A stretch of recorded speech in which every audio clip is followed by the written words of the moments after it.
And I'm showing 7 o'clock, so I know the Marines like to be on time. So I want to welcome everyone tonight. I appreciate everyone joining us for this opportunity. And just to give you a little bit of a ground rules, so to speak. If you'd like to ask a question, the questions are going to be addressed at the end.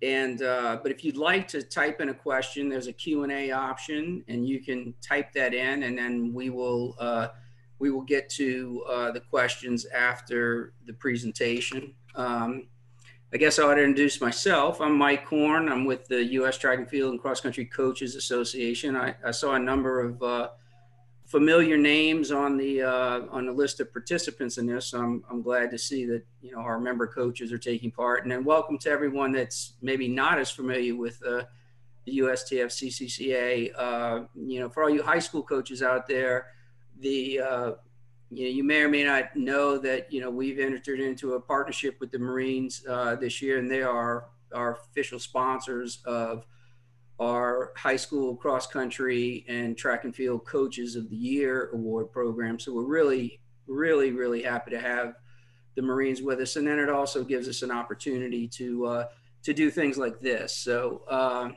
without too much further ado, I'm going to give you a little brief intro here on Gunnery Sergeant Wright. She's born in Maryland and spent, her childhood years in Michigan before heading back to Maryland, but enlisted in the Marine Corps in 2005 and was top 3 graduate in her platoon. She deployed to Iraq in 2009 and spent time in Japan as well. She's always dedicated herself to fitness and excellence, holding several collateral duties, including career planner, equal opportunity representative, operational stress management trainer, corporal's course instructor, and many others. There's a long, much longer list of highlights to her bio, but this is only a 1-hour program, so I'm gonna stop talking and get to what it is everybody came here for tonight, and introduce you to Gunnery Sergeant Cherie Wright. It's all yours. Thank you so much, Mike. I greatly appreciate it. I just want to let you guys know that I'm extremely excited to be here. Mentorship after leadership is one of my favorite subjects to talk about. I'm very passionate about really just seeing people succeed and meet their goals. And that's honestly what mentorship is about. I will share a couple of my stories or some things that come to mind as I kind of go through what I have for you guys today. A lot of people ask me, how did you get the way that you are? How did you get so passionate about helping other people? And honestly, I attribute it all to my mom. She was a single mom of 3, and she did whatever she needed to do in order to make sure that we had what we needed. Mike briefly said that, I grew up in Flint, Michigan. If you guys are familiar with the area, it's not a very good place to live. However, it was because I grew up in a place that was like that, and it kind of gave me that fighting spirit and let me really push beyond the boundaries that were set upon me. So I just want to say thank you, Mom, for helping me to just have an open mind to differences and stepping out my comfort zone, and also to really just learning how to become an active listener. And that's what you'll need. And we'll talk a little bit about that here in a little bit. So that's my background on mentorship. If you guys are okay, we're just going to go straight into it. How can I start this? I guess I can say that the Marine Corps mentorship program has really changed over the last couple of decades that I've been in the Marine Corps. When I first joined, they kind of had like a more structural process in which your direct non-commissioned officer was your immediate automatic mentor. We've kind of moved away from that in the Marine Corps, and now we allow the mentees to kind of choose their mentors. I kind of feel like both ways allows individuals to grow. But I kind of like the framework that we're working with now. They give you a framework, they give you certain things you should kind of move and operate in, and it allows the person to actually exercise a lot of their experiences and incorporate those experiences into how they develop the people that are underneath them. I did want to let you guys know that our most updated mentorship is from 2017, and the overall end state of our mentorship in the Marine Corps is that Marines understand and embrace and live out our core values. The Marine Corps' core values, if you guys are not familiar with it, is honor, courage, and commitment. We want them to be able to actively be doing that both on and off duty. And we also want them to get to the point where they can be excited about taking on greater leadership responsibilities. So that's the end state of our mentorship program. And before I ever give any type of presentation, I always like to start with a definition, because it kind of puts everybody on the same even playing field. And my college professor is probably going to get me because I got this definition from Wikipedia. However, it's a very, very good definition, and I feel like it really hits home on some of the things that I want to discuss today. So, definition for mentorship coming from Wikipedia, it says mentorship is a relationship is in which one or more experienced or more knowledgeable person guides and leads a less experienced or knowledgeable. The thing that I really liked about them is that they emphasize the fact that the mentor could be older or younger as long as that person has a certain level of expertise. And I think that that is something that a lot of people don't realize, that there may be certain people that should be a mentor just because of the level of effort that they have put in a certain area. And going forth and talking about the mentorship program, I want you guys to kind of keep that in mind as you go forth. It also says that it is a learning and development partnership between someone with a vast experience and someone who wants to learn. So a lot of you out there may have a mentorship program in which it is voluntary or involuntary. It really honestly doesn't matter as long as that person has a willingness to learn. It concludes this definition with the mentorship experience and relationship structure affect the amount of psychosocial support, career guidance, role modeling, and communication that occurs between the mentor, proteges, and the mentors engaged. So basically, it is an even exchange between the mentor and the mentee. Moving into the developing spirit. Developing spirit's definition, according to Cambridge, says the willingness to complete or do things that are difficult. And then freedictionary.com says it is the passion or zeal to do something even in the face of challenges. So like I kind of mentioned before, I grew up, I'm sorry, 1 second. I'm sorry, that's just an announcement in the building. So like I mentioned before, one of the most important things about mentorship, honestly, is the mentor being prepared in order to mentor someone. So I want to go over a couple of things with you guys as it pertains to mentor essentials and what you should have or what you should be developing in your subordinates in order to become mentors. And then we'll go through 3 mentorship must-haves. So what that is things that I feel within my experience that you should be incorporating into your mentorship programs, or things that you should have, the type of relationship that you should have with your mentee in order for your mentorship relationship to be successful. And if you guys are not familiar with Marine Corps, we like to use a lot of acronyms. And the acronym that we're going to use today is JUST RUN. JUST is going to represent stuff that you as a mentor should be displaying, or you should be developing in those that you mentor. I'm sorry, those other mentors that are underneath you. And then RUN is going to be the 3 that you should have with that mentee. So we're just going to jump straight in. JUST, the J in JUST is going to stand for judicious application. So when I say that a mentor needs judicious application, what am I saying? I'm saying that that person needs to have and be able to articulate good judgment. They have to be able to know when and when not to do step in a certain role. Whenever we mentor, we're automatically going to be stepping into a counselor role, a teaching role, a coaching role sometimes, but we have to be able to know how to approach the person in order to have maximum output. How can I kind of explain this? Because I've had a couple of people who were underneath my leadership that were kind of struggling in their mentorship. And I'm a firm believer that we must be able to be truthful. However, being truthful, we must be able to give it to them where they're going to receive it, or else we're just talking for no reason at all.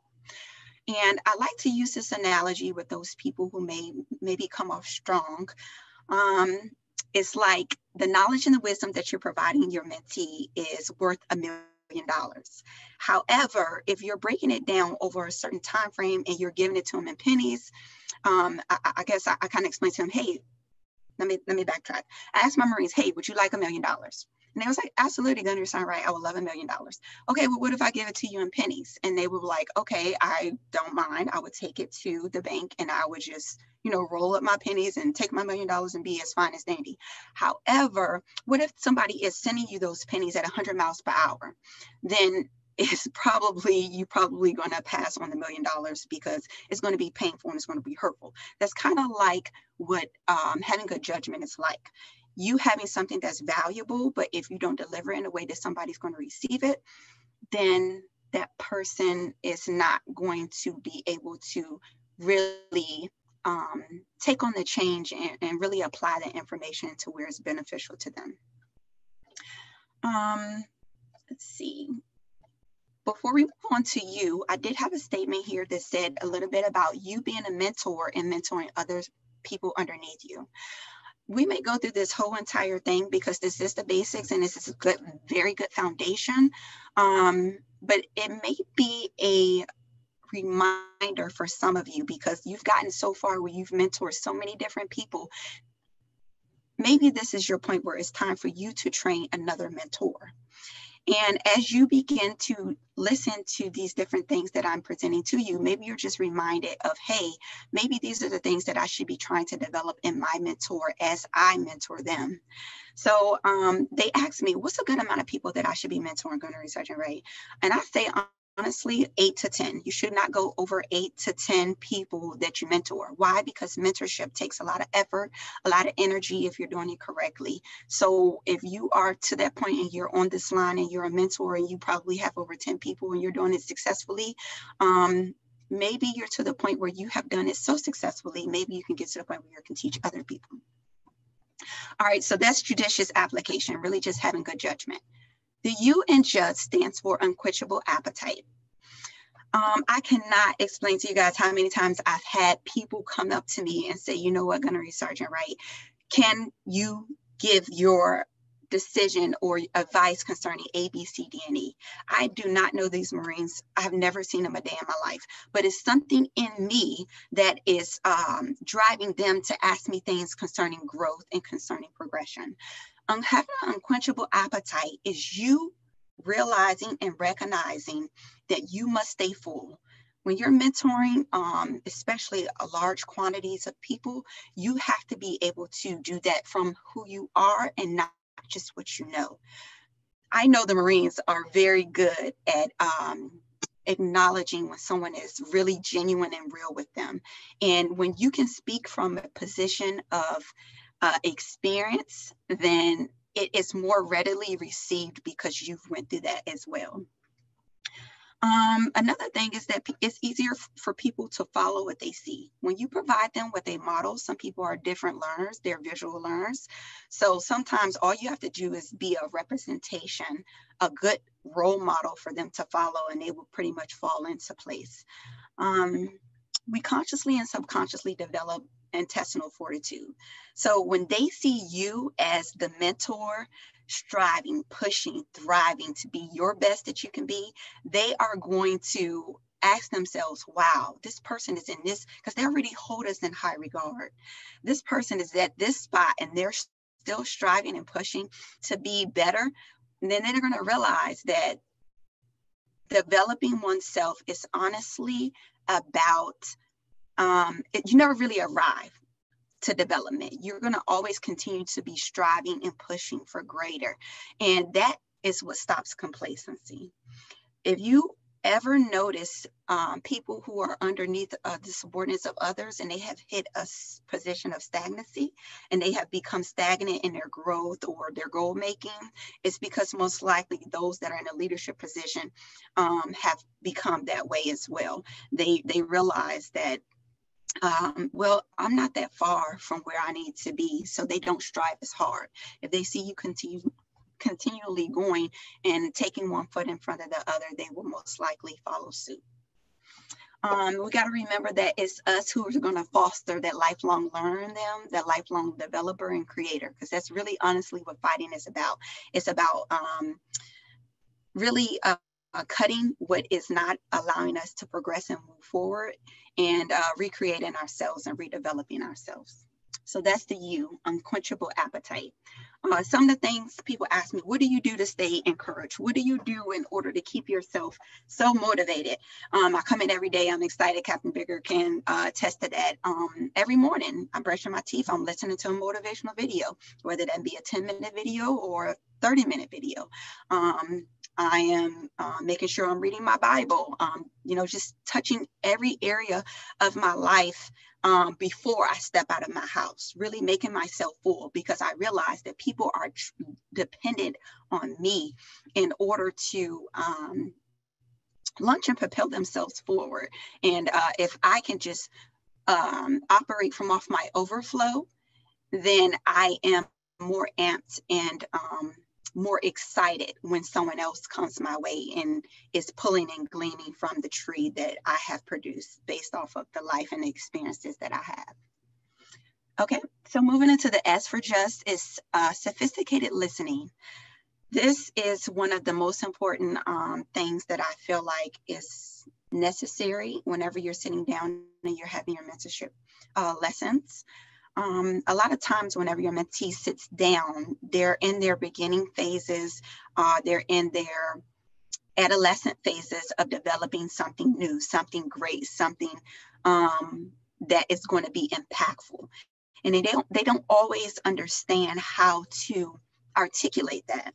But you knowing, my grandmother used to say, hindsight is 20/20, you knowing what is required in order for them to be successful in that particular area, you can provide them and be the bridge in the gap between what they're going through and where they need to be.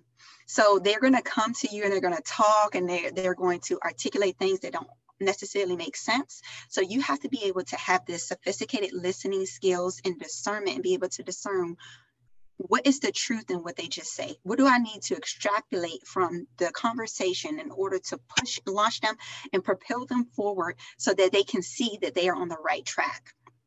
I have a quote that's underneath my email, and it says, adversity reveals what we don't have so we can pursue what we need. They need assurance as a mentor that the adversity that I'm receiving and that I'm going through is good for me. It's conducive to my success. It's showing me what in my life I'm missing so that I can pull that from my mentor. So I can, and you as the mentor, so you can provide resources to them.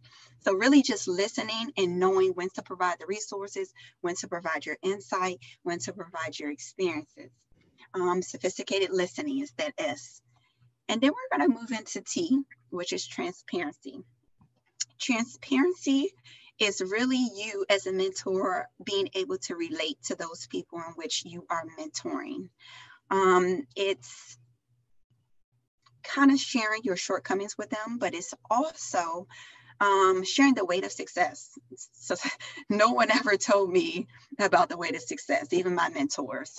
They just made it look so easy. And sometimes when you sit down kneecap to kneecap with that person, you let them know it's going to be difficult for you to be a leader because the standards are higher for you. And, just really prepping them mentally in order to prepare for a higher level of expectation, I think really fosters in them, you know what, I can do this. I believe that I can move forward and I can be the example that is required for others. I used to tell my Marines, I had a Marine, he was very claustrophobic. Not necessarily because of anything bad, but he just didn't like people in his space. So I knew that about him, and I knew that his desire was to grow relationally. So every time I would talk to him, I would ensure that I was literally right beside him. And, you know, I would see him getting uncomfortable and he would fidget. And then I would tell him slowly, you know, whisper to him, I would say, when you are uncomfortable, you're growing. So he really took that mantra and he ran home with it. And, you know, he applied it to everything, and he started to apply it to his junior Marines underneath him. And, you know, it really began to create a beautiful snowball of success towards him understanding that when something is painful, it's growth that's taking place and it's occurring. And that's what develops the fighting spirit in people, is knowing that this friction is good. I want to share with you guys very quickly a quick story. I don't mean to bring down the atmosphere, but if you guys don't know, my father passed away when I was in boot camp, as if boot camp was not enough, was not hard enough. If you guys are not familiar, we have one of the toughest boot camps. And he was battling cancer. And one thing that I could say is, the worst he left with me was, "You're a champ." My maiden name was Champ, surprisingly. And he always made me live up to that name. He always said, you know what, you're a champ, you're going to do this no matter what. And it's because of his transparency with what he was struggling with prior to me going into boot camp that I was able to push forward when I was in boot camp, because I knew that he gave his all and he fought to the very end. I wanted to do that. And as you guys heard in my bio, I did graduate top 3 in my class, because I had that in my heart. I did not want to go to my grave empty. And sometimes in boot camp, you feel like you're about to die. However, I knew that the mental, the physical fatigue and everything that I experienced, it was all going to be worth it in the end. And of course it is. 15 years later, I made no better choice.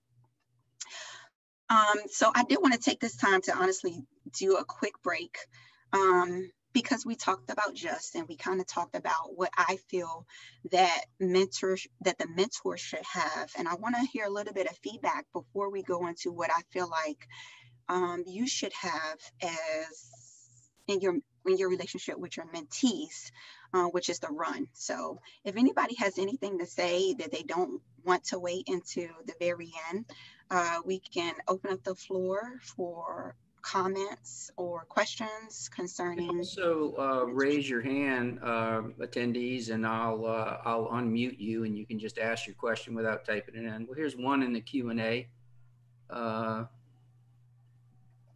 Jeff asked, "Sorry, did we miss the T?" Oh, T. Yes, I'm so sorry. Did I miss the T? T is transparency. Did I address that one? Transparency, being relatable.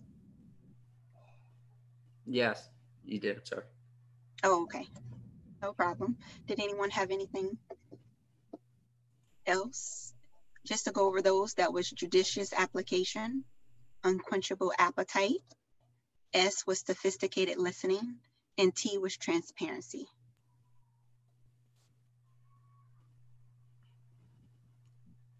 Okay. All right. Well, if there aren't any comments or questions, I'm just going to go into 3 must-haves for your mentee. These are things that I feel like you absolutely must incorporate in your relationship with your mentee, as well as if it's not in direct relationship, is what you must ensure that your mentorship program is have a foundation towards. So the R, so acronym is RUN, and the R stands for realistic. And really, this is you being genuine. Kind of goes with the transparency piece, but it's really you having a genuine relationship. When we have this relationship with our mentees, it honestly is to provoke and develop change within that person. And real change cannot occur if we do not have deeper relationships. Some people think that they can get by with surface relationships. We cannot get by with a surface relationship as it pertains to developing people, because people are, they have motives that come from the heart. If you guys are not familiar with the Marine Corps process, but the recruiter, before they join the Marine Corps, they set them down and they go through these benefit tags, and these benefit tags tells the person or gives more insight into why the person wants to join the Marine Corps. The Marine Corps has so many tangible and intangible benefits. And whenever I do my mentorship sessions, the initial one, I ask them, tell me what your top 3 things were from your benefit tags were. I want to know why you joined the Marine Corps.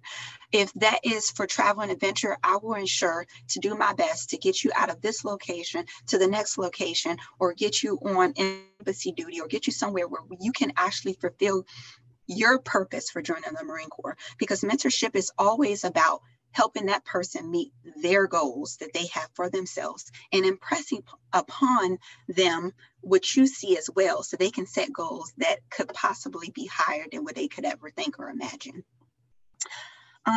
So it's pulling on those heartstrings and having that realistic relationship with them. Let's see. One thing that I have here that's a quick note, it says that hope is the prerequisite for mentorship. You have to maintain hope in the person that you are mentoring. And believe me, people, because we're all human, we have shortfalls, we have our disappointments. However, as the mentor, you are the one that they come to for affirmation and for stability. So you have to be able to maintain your, I guess, outlook and your perspective of where they could be and how far they could go. In the Marine Corps, we kind of base a lot of things off of the potential, and that's how it should be for everyone, despite their background, and really just helping them to see that there is greater out there. One thing that I've noticed in the Marine Corps and being a mentor is some people are honestly going to listen to me just because of what I have on my shoulder, what I have on the rank that I have on my collar.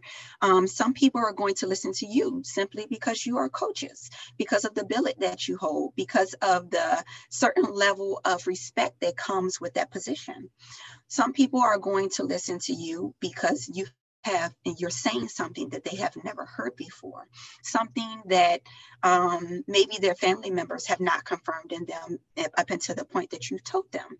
And then some people listen to you because you spark something in them that is already and has already been in them, but they have not yet allowed it to unfold or I guess just kind of develop.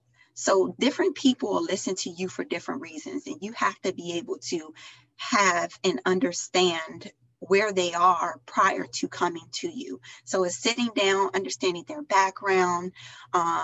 Whenever we do in the Marine Corps, whenever we do our counselings, I like to discuss the leads. I say, okay, we're going to discuss the leads.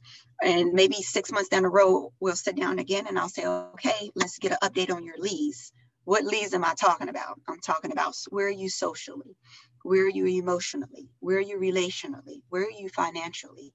Where are you spiritually? I want to talk about the leads.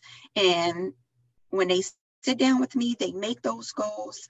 I hold them accountable. I provide them with resources, because after a mentorship session, the mentor should be going and they should have homework just as much as the mentee has homework.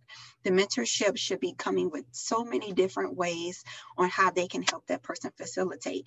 And during that next session, they should be bringing resources, people. They should be sending them links. They should be giving them emails. They should be providing them and linking them with people that are external to their organization, whatever it takes in order to get that person to their end state and their goal.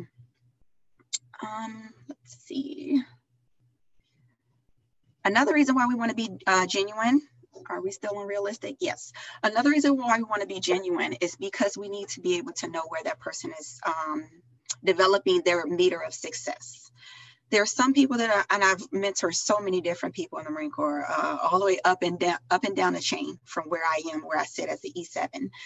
And you want to know their mentorship meter, because some people's mentorship meter needs to be adjusted certain times in their career, certain times in their, obviously the way that you mentor a freshman may be completely different than how you mentor a senior.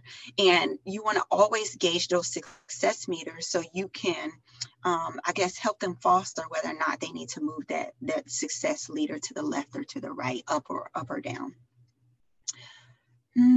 Let's see. Our U for run is unified accountability.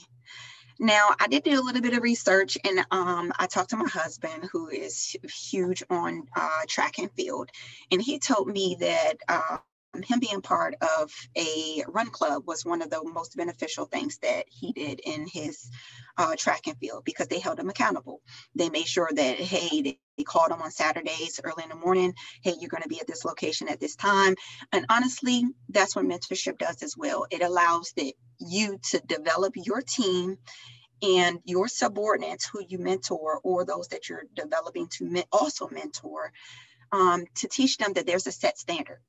When they know that they join your team, that there's a set standard, that we only do these things, or we do not do these things. And you draw the line, and you allow everyone else to come alongside you in helping them to maintain that certain level of stability.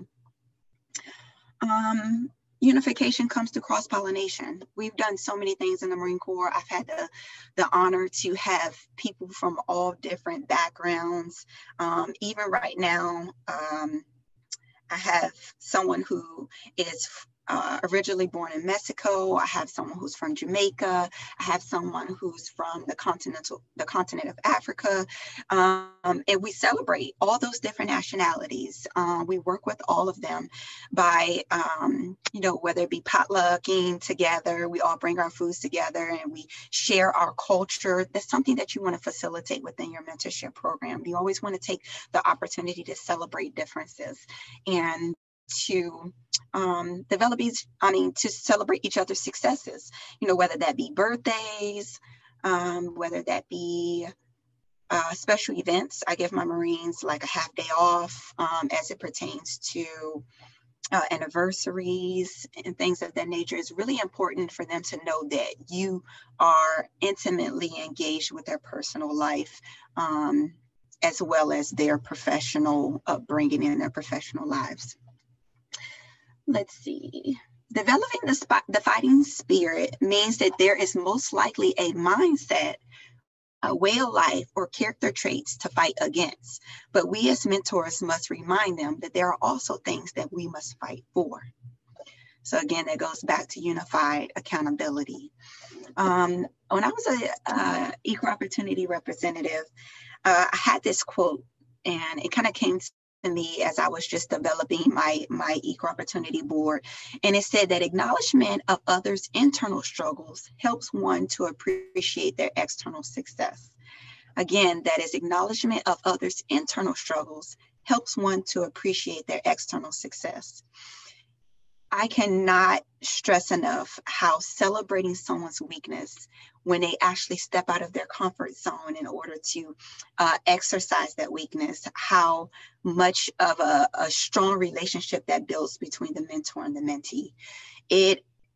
I've seen Marines go from completely distance and social to being completely a part of the team, because we were able to help them foster something that they have been weak at for years. And I tell them all the time, the only reason why someone is a little bit stronger than you in this area is because they've had more experience. So what I'm going to do as your leader and as your mentors, I'm going to provide you with those experiences. And it's up to you whether or not you want to take on that challenge and develop yourself to be better. And I truly believe that if I give you the experience, that you are going to run with it and you're going to develop to the point where you're not going to be be able to recognize yourself a year from now. And they take off. They love it. Let's see.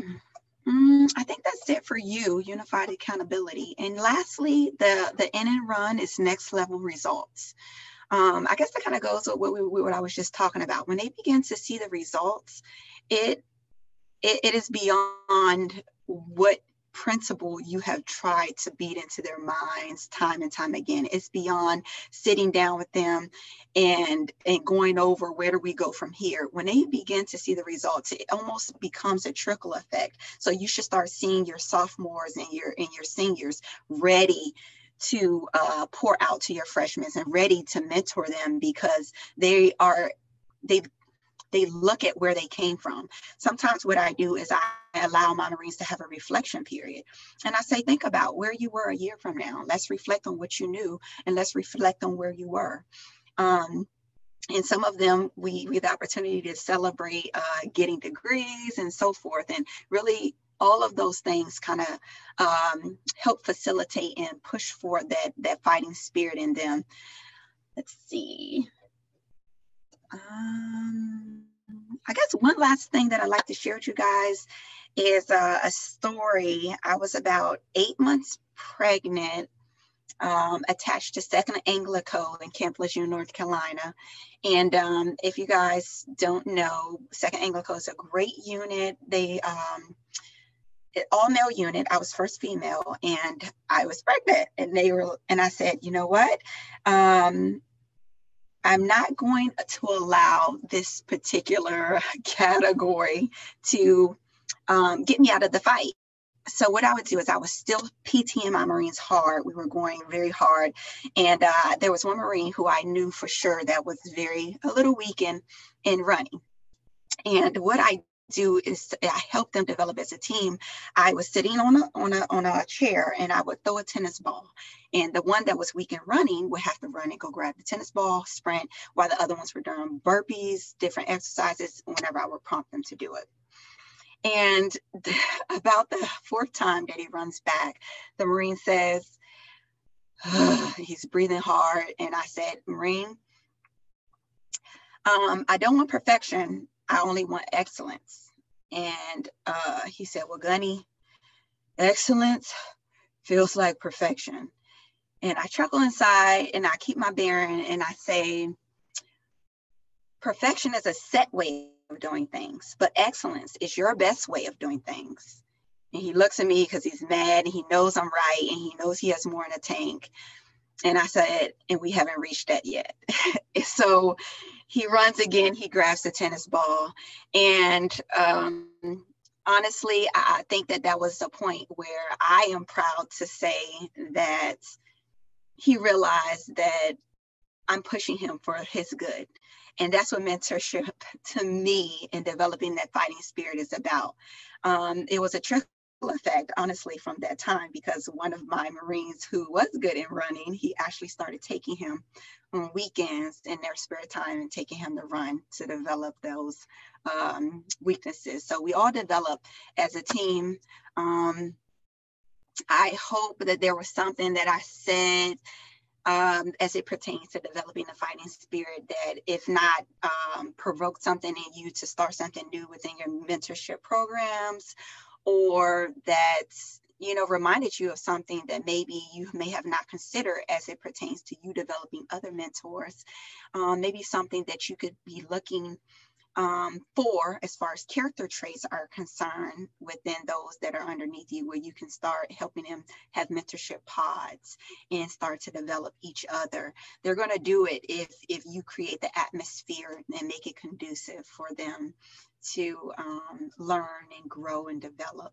And I like to believe that I create an atmosphere of trust and confidence, and as long as the individual that's underneath you has that, they're going to come to you, and you're going to be able to freely provide those experiences without reservation. And as long as you've prepped yourself and you're delivering it in a way that is for them, conducive for them to receive it, they're going to grow. And once they start seeing that growth, they're going to keep coming back for more, because there's nothing better than having success or feeling like you cannot make something and overcoming that thing. So at this time, I guess I will open up the floor for comments, questions, or anything that you guys have to say. I'm open to that as well. We have a couple of really good questions in already, and we'll obviously keep you can keep adding them. Diane asked, how were you able to practice being a mentor? Did you walk through it? If we're not in the military to choose someone, what should we look for in finding a mentor? Okay, so I think that that's a twofold question. The first question was, how do I practice mentorship? Right. Okay, so how do I practice mentorship? So I think we're talking about the application of me providing someone with information. It's honestly intentional. You have to be intentional about it. I'm a person that's very regimented. I kind of go by checklists and I go by reminders. I have so much stuff going on. And what I do in my job that I hold here is very operation heavy. So I set reminders. I set time to be intentional about mentoring my mentees from 11:30 to 12 o'clock. That is the time every day that I reach out to my mentors. And sometimes it can just be a text. Hey, I was just thinking about you, how you're doing with your A, B, C, D, and E. I had 30 minutes to where I work on myself. PME, I'm doing my college classes, or I'm doing my homework. It just honestly have to be intentional. You have to put it on the schedule if you're that type of person, or you have to make time to where you are allowing them to have space to speak. When they have space to speak, mentorship is already going to take place. So if you are having a strenuous session with them, let's say for practice, and you know that Thursday is going to be a shorter day, make sure that you put into the schedule the last 20 minutes of that time. We're going to discuss this subject, and I'm going to see where these people are mentally and in their heart, so I can help kind of guide them or push them or launch them and propel them to where they could maybe challenge their thinking, or just move forward to see something in a different light. And the second part of that was, if you're not in the military, could you repeat that, Mike? What should we look for in finding a mentor? Okay. Honestly, mentorship, because it can come as a role model. Some of my mentors, honestly, were role models. We didn't necessarily always sit down and have face-to-face. You can pull from people that you want certain things from certain people. You don't necessarily need everything from one person. So I would say do a self-assessment and see where you are as an individual, and say, who is currently displaying this particular weakness that I have, and they're strong in it. How can I go about facilitating that? And I have sought out several people. Hey, this person may be good physically, like my sergeant major, you're good physically. What do you do? Tell me what type of apps you use. Are you on a Nike app? I'm going to get a Nike app. I'm going to download the Nike app. Okay. So sometimes it's not necessarily waiting for them to come to you. Sometimes you got to pull information as well. It's a push or pull as far as mentorship is concerned. As long as you have done that self-assessment, it's really our responsibility to grow ourselves and develop ourselves further. So you really got to run out there and just pull from whomever necessary. If that is a famous person, then that's a famous person. If that's reading a book, if that's watching a video, or if that's having a conversation, and getting in groups like this is where you can really get fed. Linking yourself with someone else in a group, just really stepping out there. Hope that answers your question. All right. Scott asked, in your experience, what is the most common problem you deal with involving new recruits, and what solutions have you implemented to help? Oh, we lost you. I Sorry think, about that. What solutions have you implemented to help resolve the issues? So, what are the most common problems you deal with new recruits, and then what are some of your go-to solutions? okay. Right now with this generation, I want to say, are we on generation X or Z or Y? One of those. With this generation, honestly, it's completely different from when I first started mentorship. This generation has a lot of zeal and a lot of passion, but they're not necessarily solidified in their paths. So really helping them to create a solid path to follow. That's really one of the most common things that I experienced lately. Like they have all these different passions and we write them all down. Sometimes I do different, you got to do different applications. You got to come up with creative ways in order to pull information out of them. And I'll say, okay, well, what did you do before the Marine Corps? And what were your desires? And when you did this, how did it make you feel? And sometimes I have this sheet that I use and it's broken up into 4 quadrants and it talks about what do they do well, what they don't like to do, or and then it talks about what do they do well that they do like to do, and we put it in all of these quadrants. Then we cut them up and we talk about how this person can facilitate and help this other person. I've learned a lot concerning this generation that they like a lot of peer interaction. So really it just depends on the group of people. If you're dealing with people that are in the college perspective and they're a little bit older and they kind of already know what they want to do, hey, I want to go pro with this, or I want to do this, or I want to do that, their approach may be a little bit different than the newer Marines that have came into the Corps as of late. So you really just have to gauge the mindset of the group that you're mentoring, and you have to do those assessments. Those assessments is really going to be the foundation to where you take the group as a whole next. Hope Okay, that great. Let's see. Rhonda Riley has a question. I'm just going to let her ask it. Yep. Go ahead, Rhonda. Yay, thanks for doing this. So my question is, does it matter on the gender of your mentor? So if I'm a female, coach, if I'm seeking for advice, does it matter if it's a female or a male that I'm looking to?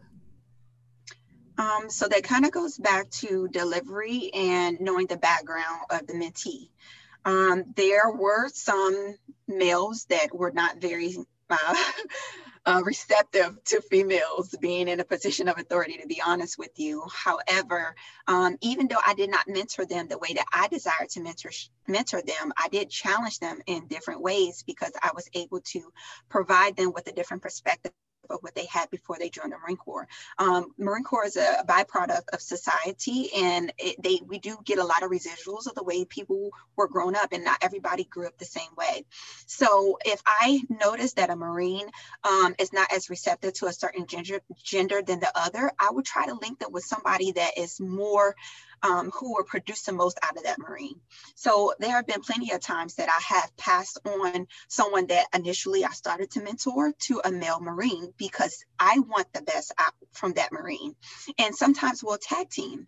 I had a very good relationship when I was a sergeant with another Marine that we kind of would tag team this and we would tag team that, and it worked out perfectly because the end state is to not only allow to get the most output for this Marine, but it's also to break down barriers that could possibly prevent that person from growing into being a more well-rounded individual. So we actually took the time to tag team them.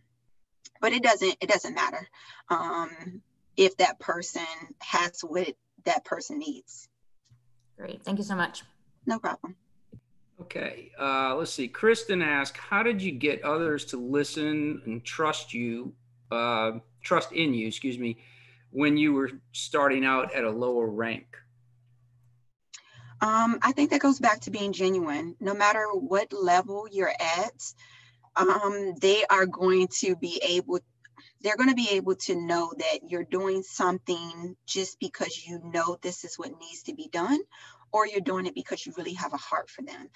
I would say as long as you're doing things with your heart, that is going to resonate with that person. And even though that person may not be able to follow you, but to so far, there are so many different testimonies and people who have expressed that their teachers from lower levels, even though they took them to grade 2 or grade 3, or allow them to have those fundamentals of whatever sport that they're doing, they made a huge impact in their life. So never think that your fundamentals that you're teaching them are not beneficial, because sometimes it's those foundational things that you can teach them that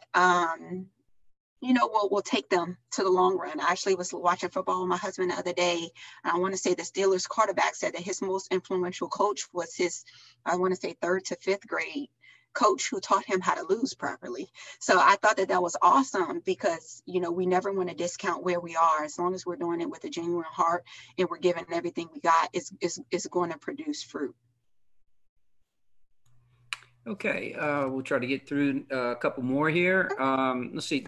Tom, this kind of goes along with part of what you were just saying. He says he thinks he's strong in being genuine with his athletes, but weak in pushing them beyond what they believe they can accomplish. Do you have any strategies? Strategies for pushing people beyond what they think that they could do. Absolutely. Consistency, and this is the time that you could be stubborn.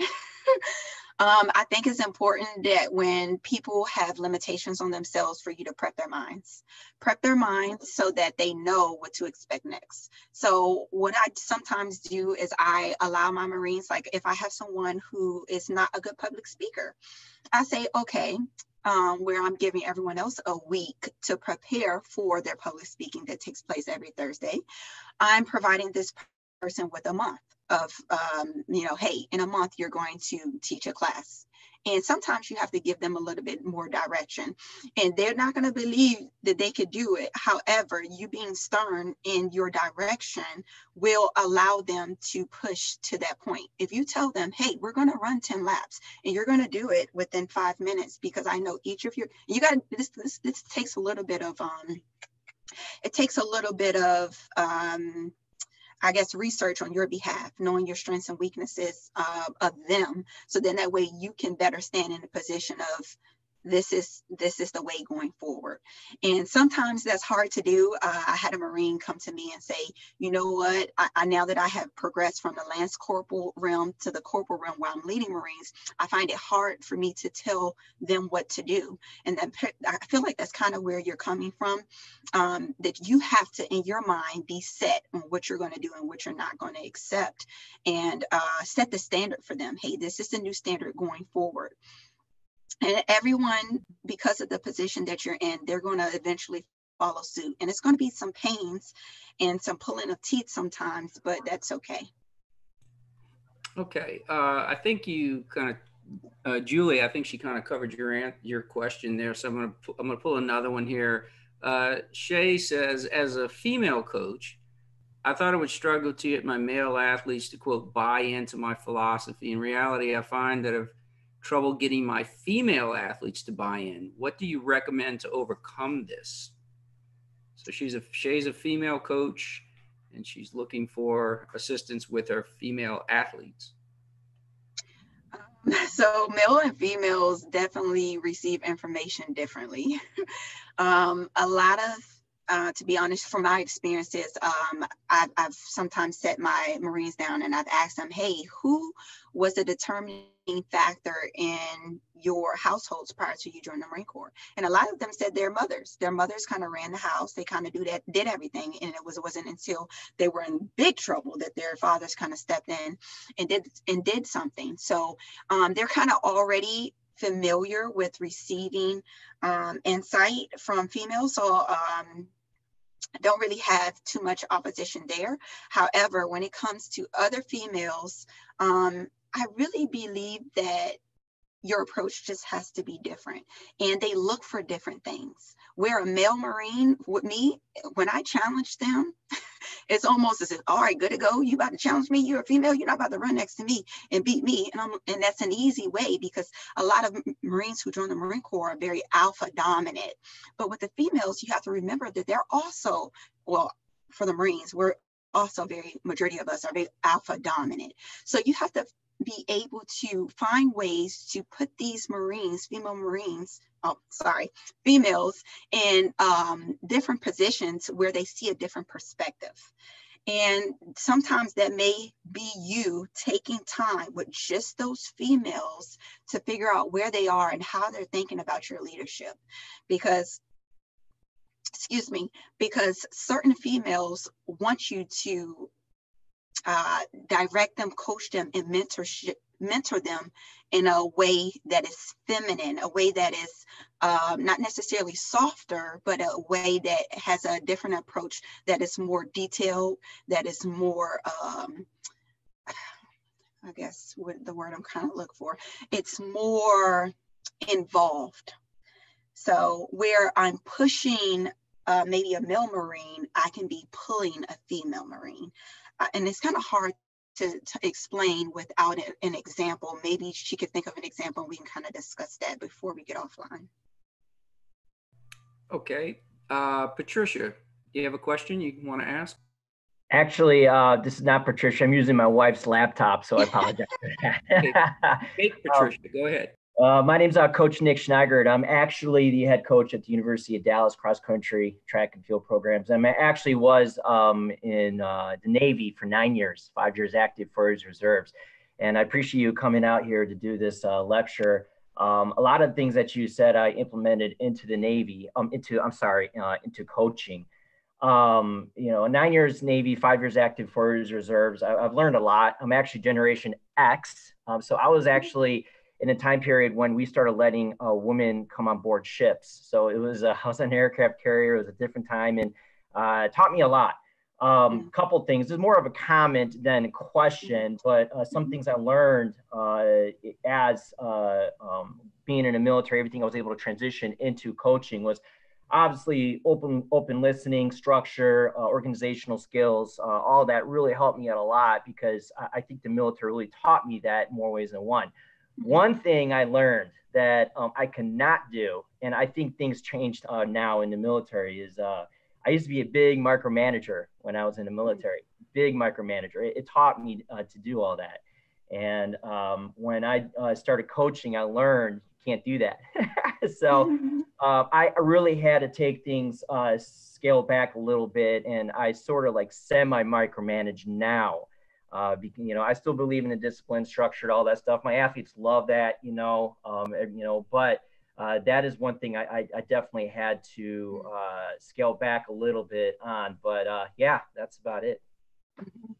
I think it's important too that you say that, because I think that kind of goes back to being able to know when and when not to, knowing when to coach, knowing when to mentor.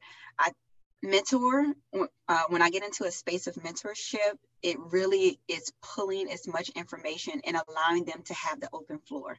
You're kind of almost facilitating to a point, and you're prying, you're poking, and you're directing, and you're challenging. So it's really allowing them to kind of create this open space and do these, and that's kind of what I look more like with the mentorship side. And then with the coaching side, I can definitely see where that discipline comes into play. Thank you for your comment.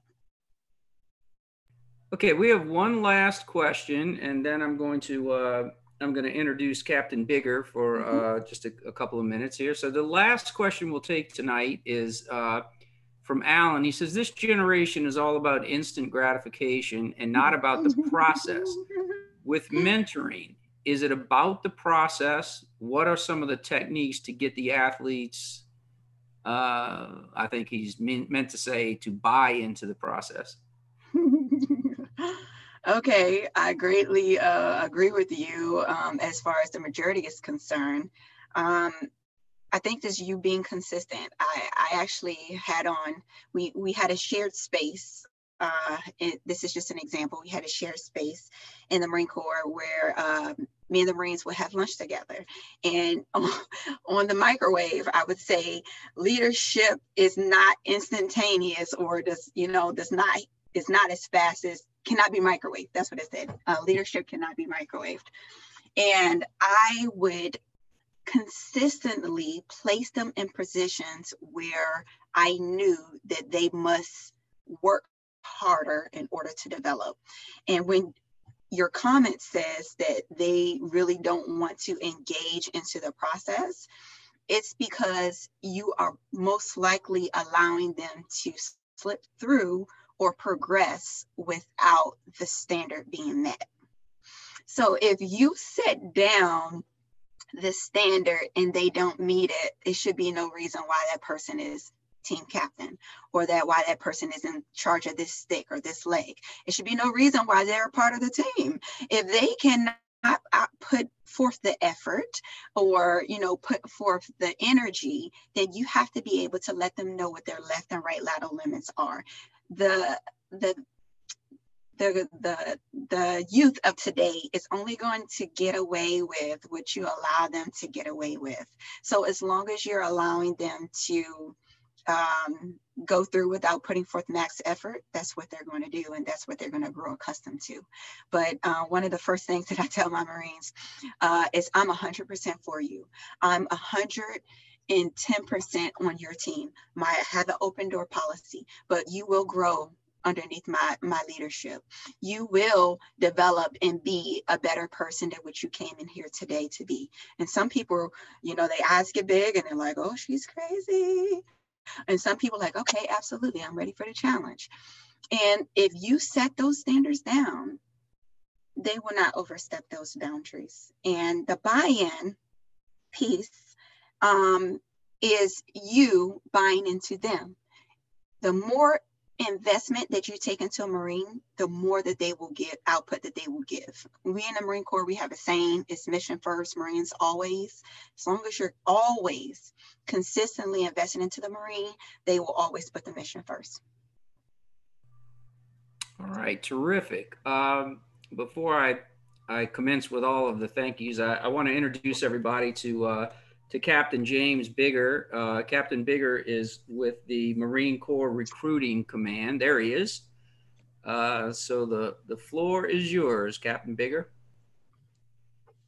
So thank you. On behalf of the Recruiting Command, I'd like to thank the Coach Association for allowing us to be here. I thank Gunnery Wright for representing us through most of this. And I can indeed confirm that she is the most motivated one and like the most excited and happiest one in the mornings. While the rest of us are dragging through, cups 3, 4, and 5 of coffee. She's sitting there all excited and asking us about how our weekends were. So a big part of our partnership with the Coach Association is we recognize the importance of coaches in how they shape their student athletes. And what we'd like to do is build a mutually beneficial relationship through the organization with yourself as coaches. I was a track runner in cross country all through high school, through starting in 6th grade even. And the coach I had for senior high, he and I are still in touch to this day. I've still gone back to him with problems 10 years after graduation. And so like on a personal level, I understand that type of influence. He knew I wanted to go to the military, I wanted to go to the Marine Corps, and would push me the way he knew he needed to make me work better. Because most people that I hate being told I can't do something. So there's a lot of him telling me you can't do it and walking off. And then because he knew I'd turn around and do whatever it took to make sure that happened. So the way we work with coaches is we call it an influencer, someone who basically would advocate for the Marine Corps. If you have a runner or a field athlete who basically comes forward, they don't know what they want to do after high school, or they thought they were going to get a scholarship and now they don't. And when they come to you and want to speak to you, basically saying, I don't know what I want to do next, or, hey, I had a thought. I heard that I can join the military and it'll help with my college later on. That what we ask is essentially you serve as the link that will basically let them know like, hey, these are the things the Marine Corps